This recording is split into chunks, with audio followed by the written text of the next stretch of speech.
Karantina wilayah di bagian barat Shanghai dimulai sejak Jumat lalu, sementara di bagian timur yang telah mulai lebih dulu kembali diperpanjang.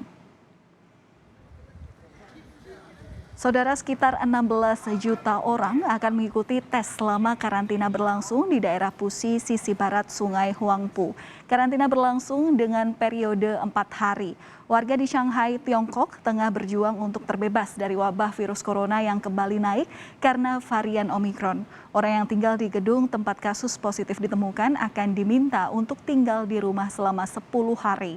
26 juta penduduk Shanghai awalnya diberitahu bahwa bagian timur kota akan dikunci untuk pengujian massal selama 4 hari, diikuti dengan wilayah barat.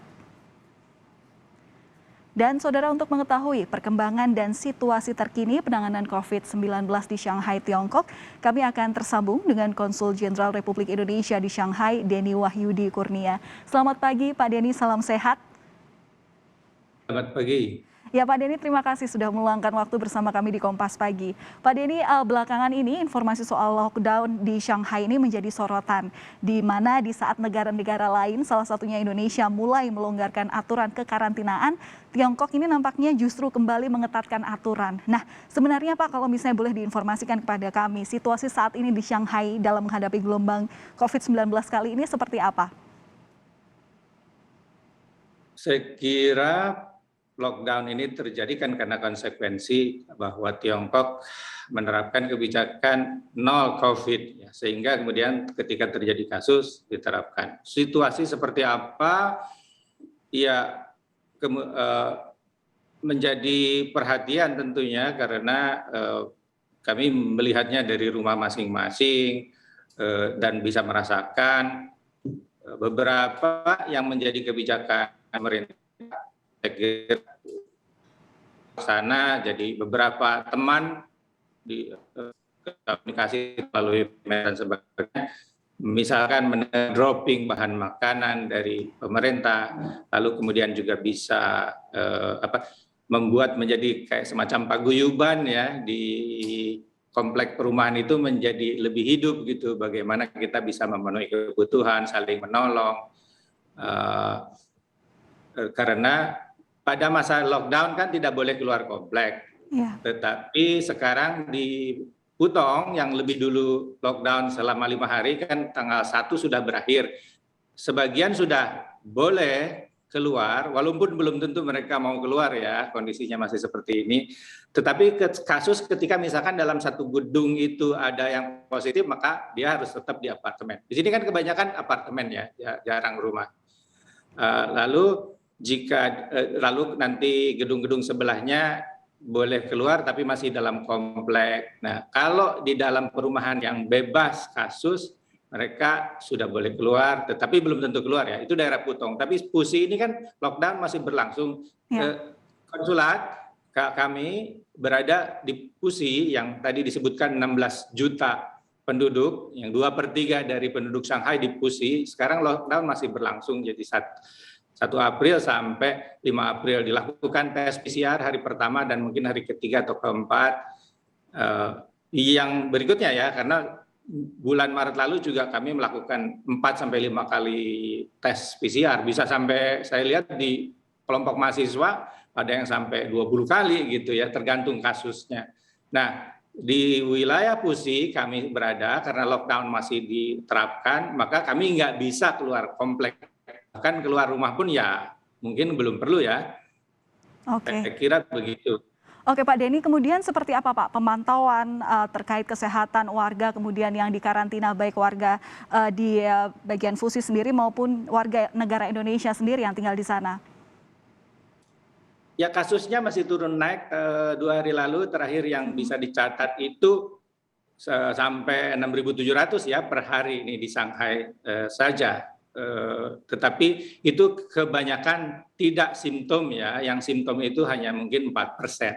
Nah, ini saya kira pertanda baik bahwa vaksinasi mungkin sudah berjalan dan katanya menurut analisis jika vaksinasi sudah 84% dan tingkat kematian dari COVID ini sudah di bawah 0,1%, maka mungkin China sudah bisa lebih pede untuk maju ke tahap berikutnya. Kondisi WNI ya tentu kami terus pantau dan kami semua di sini namanya komunitas kecil tentu saling berbagi informasi dan saya kira komplain-komplain gitu ya, ada ketidaknyamanan tentu terjadi di zaman seperti ini. Jadi bicara mengenai macam-macam ketidaknyamanan terjadi, tetapi secara umum kami ya patuh kepada instruksi pemerintah dan segala berjalan harus sebaik-baiknya dengan keterbatasan yang ada. Yang jelas mungkin yang terpengaruh adalah ekonomi ya.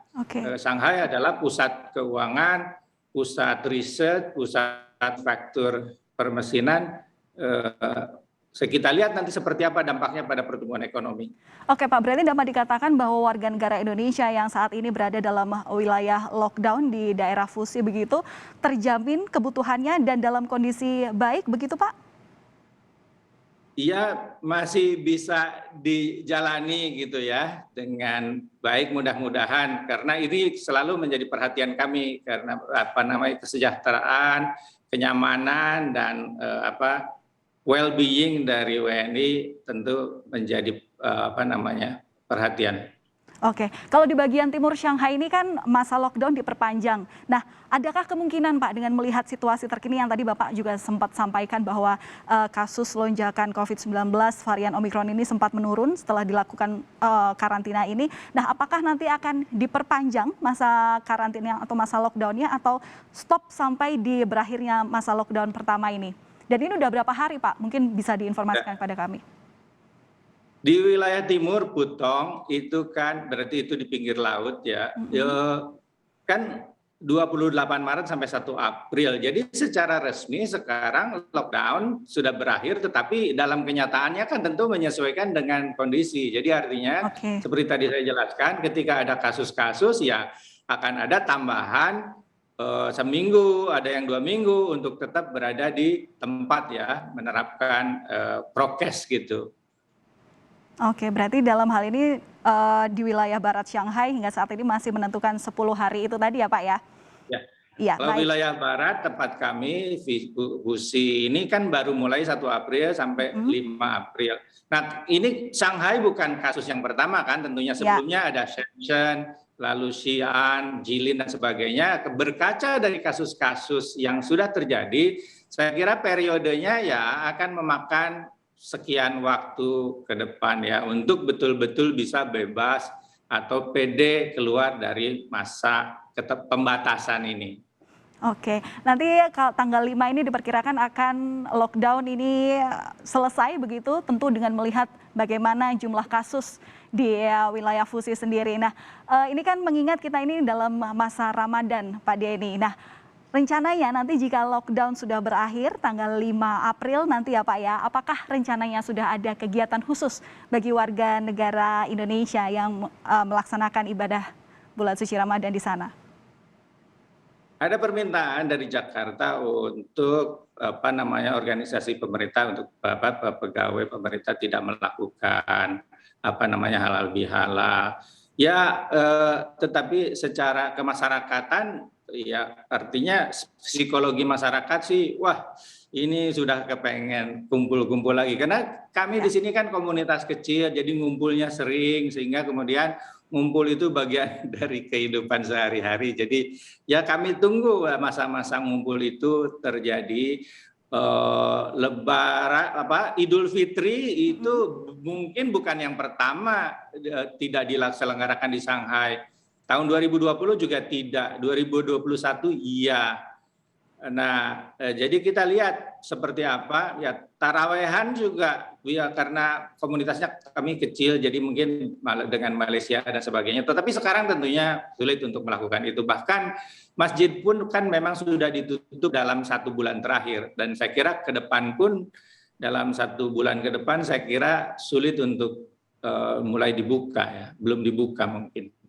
Baik, terima kasih Pak Denny. Harapannya mungkin memang dengan melihat pengerjaan daripada pemerintah untuk menekan angka penularan COVID-19 ini bisa berhasil dengan baik sehingga memang nantinya pergerakan ekonomi tidak mengganggu kegiatan masyarakat di Shanghai. Terima kasih telah berbagi informasi bersama Kompas Pagi, Bapak Denny Wahyudi Kurnia, Konsul Jenderal Republik Indonesia di Shanghai. Selamat pagi, salam sehat selalu untuk Anda.